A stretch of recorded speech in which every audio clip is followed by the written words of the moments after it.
Good morning guys, home service tayo ngayon dito sa Ongpin.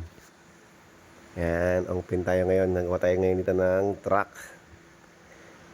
Pala tayo mo dito ng clutch. Kasi hindi na daw pasok yung clutch nito eh. Ayun ang kumambyo. Tinawag nila to dito.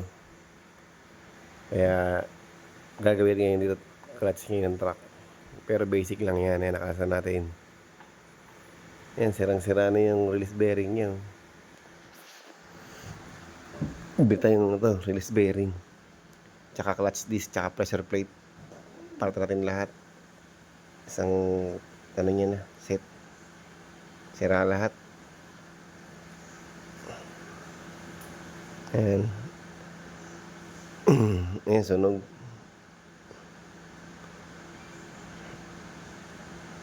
Ayan, palit na yan.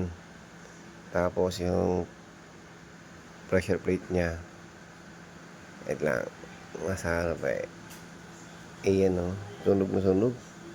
Tumupi nga yung yun o, tumupi. Dapat diretso yan. Pero sobrang napuwersa. Yumo ko, ayan, punit-punit. Sira-sira. Palit na yan. Ayan, pati natin yan guys. Ayan o, sira o, punit na punit.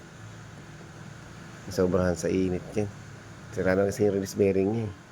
Ayan o, dirty hands, clean money. Hindi na kawin natin dyan guys. Ayan, bibili tayo muna ng pyesa dito. Ito yung isang pyesa, release bearing. Ayan, ito yung luma. Ayan, baluktot siya. Tapos ito yung ipapalit natin dito sa niya. Yan, Japan yung ipapalit. Japan. Yan, Chinatown. Ito yung luma na pressure plate niya. Ito yung bago. Yan, tingnan diretso. Ito, baluktot na. Yan, video natin. Kasi wala yung may-ari. Kaya kailangan i-video natin. Ito yung bago. Yan.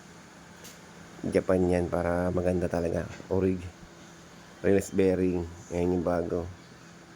Yung sira. Topina. Nakatulis na yung release bearing na luma. Ayun o. Tanggalin natin yan dyan. Ayun o. Hindi na tumutulak. Stack up na rin pala yung niya. Ayun o. Stack up na yung release bearing. Kaya na mabante. Kaya pa yung nasira. Nag-stack up dyan. Ayan dyan. Tapos yan. Nakalas na natin. Ayan. Palupaluin natin muna dyan para matanggal natin. Stack up dyan kasi walang play, kaya pala hindi na mahugot. Stack up pala dyan. Yun yung kalawang na wala na siyang lubricant. Ito yung luma. Ito yung niya, matama niya. Ito yung bago na yung bago niya, tinamang diretso lang. Ayan, ito yung release bearing. Ito yung mga sira. Ayan, kakabit na natin ito guys.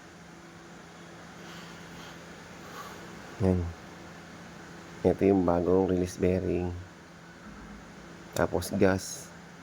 Siyempre, linis-linisin natin yan para ginawa talaga para malinis. Yan, natin ng gas para malinis. Tapos konting kuskus lang yun linis niyan. Dapat ganyan, dapat yung trabaho malinis. Hindi yung palas kabit lang. Linis din. Para maganda. Malinis yung trabaho. Hindi yung kalas kabit lang. Linisin natin. Para maganda. Ayun dumi Kumuha ako sa sakyan ng gas para na malinis. Ayan. Panas-panasan natin yan. Kakabit na natin. Ayan na.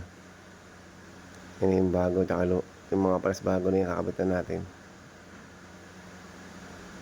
Ayan, nakabit natin agad. Ganun kabilis. Isang iglap lang, kabit agad.